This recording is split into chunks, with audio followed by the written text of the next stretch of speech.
God did not desire for them to be in Egypt.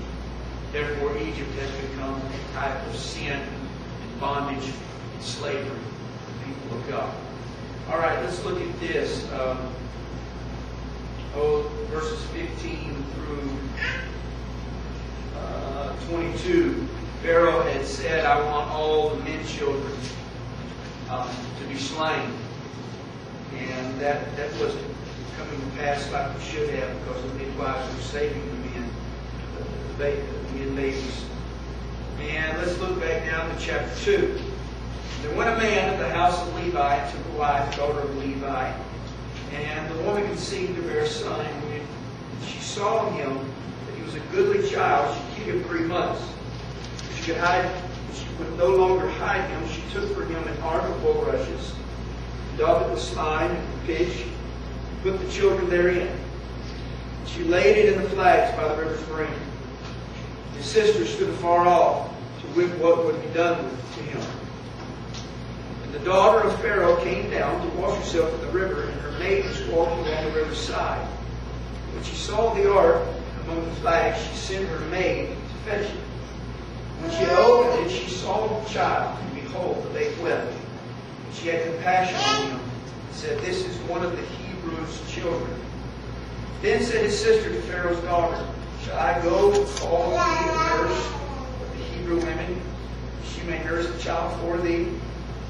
Pharaoh's daughter said to her, Go. And the maid went and called the child's mother.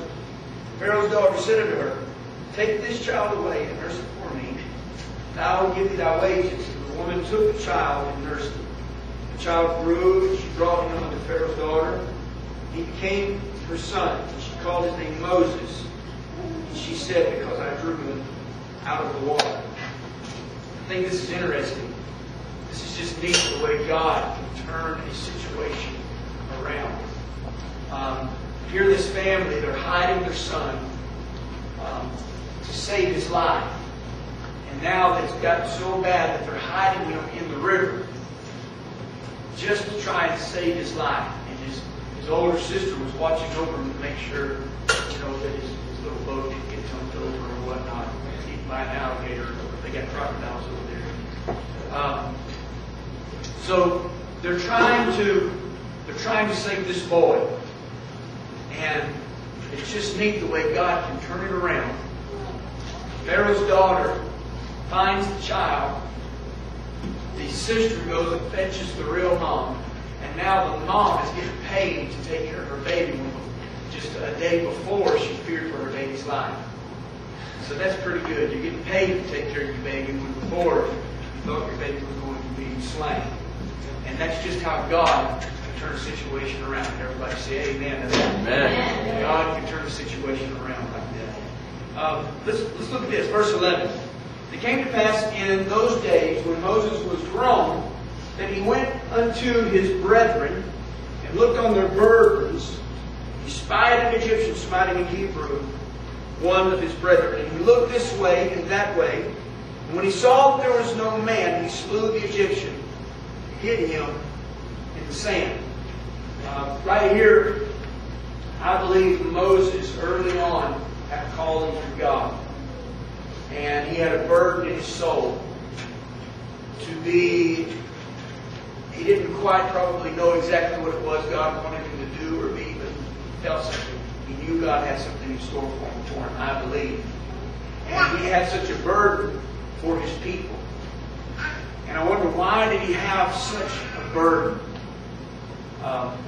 He was raised in the house of Pharaoh, in Pharaoh's court. He had received the best education the world had to offer at the time. He was raised in a king's home.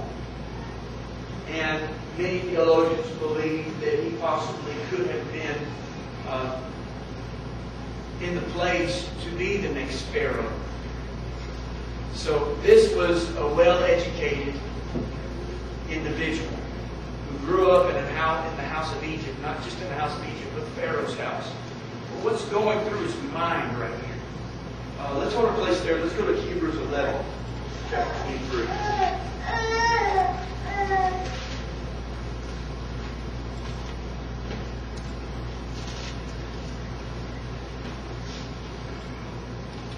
Hebrews chapter 11, verse 23. Somebody read that for me. By faith Moses, when he was born, was hid 3 months of his parents, because they saw he was a proper child, and they were not afraid of the king's commandment. By faith Moses, when he was coming 2 years, refused to be called the son of Pharaoh's daughter. When he had come of years, he refused to be called the son of Pharaoh's daughter. Think of the riches, think of the wealth, think of the power, the fame that he was giving up. He refused to be called the son of Pharaoh's daughter. Why? Read on. Choosing rather to suffer the affliction with the people of God than to enjoy the pleasures of sin for a season. Esteeming the reproach of Christ greater riches than the treasures in Egypt, for he had respect unto the recompense of the reward. By faith he forsook Egypt, not fearing the wrath of the king, for he endured, as seeing him who is invisible. Somehow, in his upbringing, he was raised in Pharaoh's house, but somehow he could not get away from, I believe, that teaching that his real mom instilled in him when she was nursing him and bringing him up. You see, in biblical times here, he possibly could have been 7 to 12 years of age before he was actually brought into Pharaoh's court. So somehow he couldn't shake loose from that upbringing in which his mom had given him. And he chose not to be called Pharaoh's daughter, but said, I would rather suffer the affliction with the people of God than enjoy the pleasures of sin for a season. So that's something that's going through his mind right here when he's trying to deliver these people. Let's look back at verse 13. Verse 13, and when he went out the second day, behold, 2 men of the Hebrews strove together. And he said unto him that did the wrong, wherefore smitest thou thy fellow? And he said, who made thee a prince and a judge over us? Intendest thou to kill me? Thou killest the Egyptian? And Moses feared and said, surely this thing is known. And when Pharaoh had heard of this thing, he sought to slay Moses. But Moses fled from the face of Pharaoh, dwelt in the land of Midian. He sat down by a well.